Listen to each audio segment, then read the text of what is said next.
রাধে রাধে বন্ধুরা। তো আজকে নিয়ে এসেছি তোমাদের সঙ্গে শেয়ার করব আমি তালের বড়া কীভাবে বানালাম সব কিছুই। তো তোমরা সবাই আমার পাশে থেকো।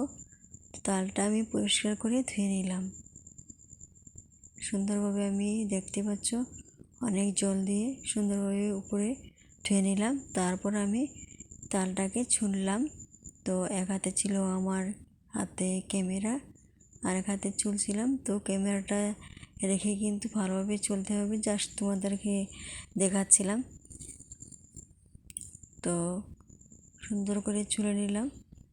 এখন হয়েছে 3টা গুটি। তালটা বেশি বড় ছিল না, তার জন্যই 3টা গুটি হয়েছে। তো এটা এখান থেকে এখন রস বের করতে হবে।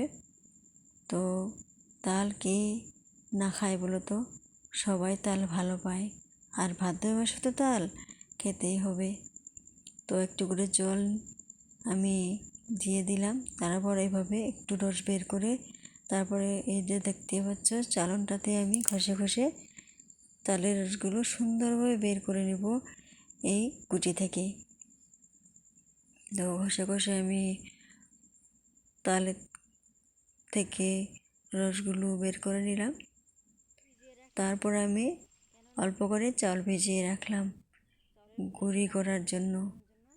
চালের গুঁড়ি দিয়ে এই তালের রস দিয়ে আমি পিঠা বানাবো। তো এইভাবে ঘষে ঘষে আমি তালের রস বের করলাম। তো এটা ছিল লাস্ট দুইটা গুটি আমি রস বের করে নিচ্ছি। এখানে একটু রয়েছে আর ওইখানে রয়েছে একটু, যেটা আমি জল দিয়ে অনেক সময় লাগে, বের করে নিচ্ছিলাম। একটু সময় তাল খাওয়া যায় না। অনেক কিছু কাজ আছে, তালের পিঠা খেতে কিন্তু অনেকটা সময় লেগে যায়। এত সোজা নয় তাল খাওয়া। তো তালের রস বের করা হয়ে গেছে। এখন আমি এই চালনটা দিয়ে চালছি যাতে তালের আঁশ একটাও না থাকে, কারণ তালের আঁশ থাকলে কিন্তু অনেকই খারাপ হয় আমাদের পেটের জন্য। তো তালের আঁশ যাতে একটাও না থাকে তার জন্য আমি সুন্দরভাবে ওই চালনটা দিয়ে চেলে নিচ্ছি। তারপর আমি একটা সুন্দর পরিষ্কার গামছাতে তালের রসটা নিয়ে নিচ্ছি, আর এখানে দিয়ে দিব আমি একটু করে চুনটা কিসের জন্য দিচ্ছি তোমাদেরকে বলছি। চুনটা দিচ্ছি তালের যে তেঁতুল রসটা আছে, সেই তেঁতুল রসটা বের হওয়ার জন্য আমি চুনটা এইভাবে দিয়ে দিলাম। চুনটা একদম লাড়াচাড়া করব না, যাতে তালের সঙ্গে রসের সাথে মিশে না যায়। যেভাবে দিয়েছি সেইভাবে কিন্তু আমি এটাকে পরে বের করে নেব। তো এইভাবে আমি গামছাড়াতে তালের রসটাকে বেঁধে নিয়েছি, যাতে ওই তেঁতুল জলটা বের হয়ে যায়। যেটা এক্সট্রা জল আছে, যেটা এক্সট্রা জল দিয়েছিলাম আমি, সেটা কিন্তু এভাবে পড়ে যাবে। একটু সময় বেঁধে রাখতে হবে এভাবে। তো এভাবে আমি প্রায় 1 ঘন্টার মতো বেঁধে রেখেছি। বেঁধে রাখার পর সম্পূর্ণ জল পড়ে গেছে আর তেঁতুল জলটাও বের হয়ে গেছে।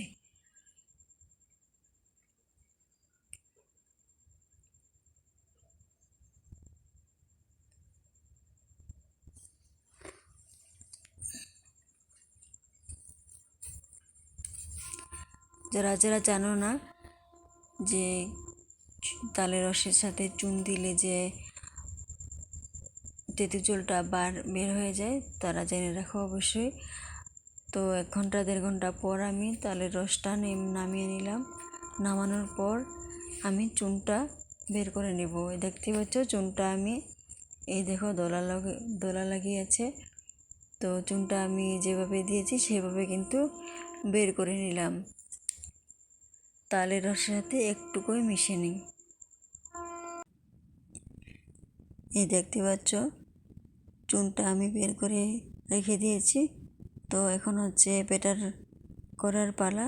তো চালের গুঁড়ি দিয়ে সুজি আর চিনি দিয়ে আমি রসটা দিয়ে একটা ব্যাটার বানিয়ে নিলাম বড়া বানানোর জন্য, মানে তালের পিঠা বানানোর জন্য।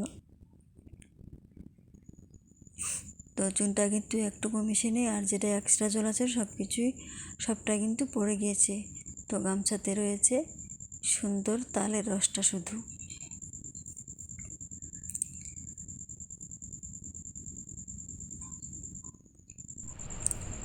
তারপর আমি কড়াইতে তেল দিয়ে দিলাম, একটা ছোট্ট কড়াইতে। আর এখানে ব্যাটারটা বানিয়ে নিচ্ছি সব কিছু দিয়ে, সুজি, চাউলের গুঁড়া, চিনি আর তালের রস। তো ব্যাটারটা কিন্তু আমি বেশি পাতলা করিনি, এরকম করেছি। তো দেখা যাক কি হয়। প্রথমে আমি এইভাবে গুলে নিই। তো অনেক সময় কিন্তু তালের পিঠা বানাতে হয় না, তো এইভাবে আমি প্রথমে দেখে নিলাম। প্রথমে আমি একটা দিয়ে নিলাম, দেখি তো কীরকম হয়।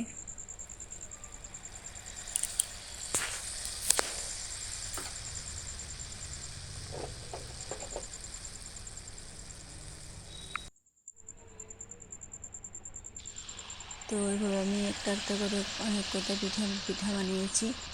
তারপর দেখলাম আমি এরকম করে বানালে অনেকটা সময় লেগে যাবে একটা একটা করে বানালে। তারপর ভাবলাম আমি ছোটো ছোটো করে বড়ার মতো দিয়ে দিই একসাথে অনেকগুলো, তাহলে খুব তাড়াতাড়ি হয়ে যাবে। তো এই পিঠাগুলো বানানোর জন্য কিন্তু বয়স্ক মানুষের দরকার। বয়স্ক মানুষে এইভাবে বসে বসে পিঠা বানাতে মানে ধৈর্য হয়, আমাদের কিন্তু একটুকু ধৈর্য হয় না এইভাবে অনেক সময় ধরে পিঠা বানানো। তো তালের পিঠা বানানোর জন্য কিন্তু অনেকটা সময় লাগে, দেখতেই পাচ্ছ। তাল চালা, রস বের করা, তালের রস থেকে তেঁতুল জল বাই করা, তারপর চাউলের গুঁড়ি করা, অনেকটা সময় লেগে যায় তালের বড়া খালি। আর এক হাতে সব কিছু করা কিন্তু খুবই অসম্ভব হয়ে যায়। তো সব কিছু করে দেওয়ার পর যদি একজন বয়স্ক মানুষ থাকে, যেরকম তোর শাশুড়ি মা, ঠাকুমা, তারা কিন্তু এভাবে বসে বসে বানালে ভালো লাগে। তবে আমার শাশুড়ি মা আছে, কিন্তু আমার শাশুড়ি মা ঘরে ছিল না, তার জন্য তালের বড়াগুলো আমি বানিয়েছি অনেকটা সময় ধরে। আর বাবু দেখো, আমার ছেলে তালের বড়া নিয়েছে আর ক্যামেরার সামনে দেখিয়ে নিচ্ছে। আর তালের বড়াগুলো কিন্তু আমি ভালোভাবে ভেজে নিয়েছি যাতে ভিতরে কাঁচা না থাকে, তার জন্য।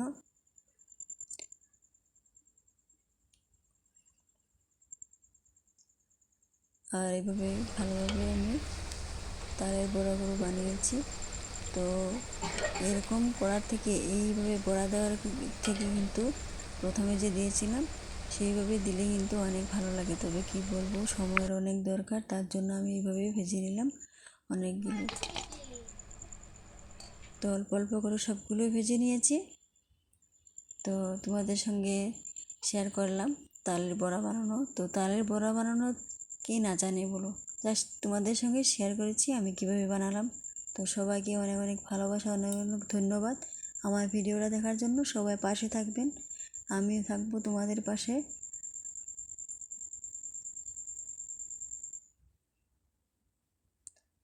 তো সবাইকে অনেক অনেক ধন্যবাদ আমার ভিডিও দেখার জন্য। সবাইকে tata, bye bye, Radhe Radhe.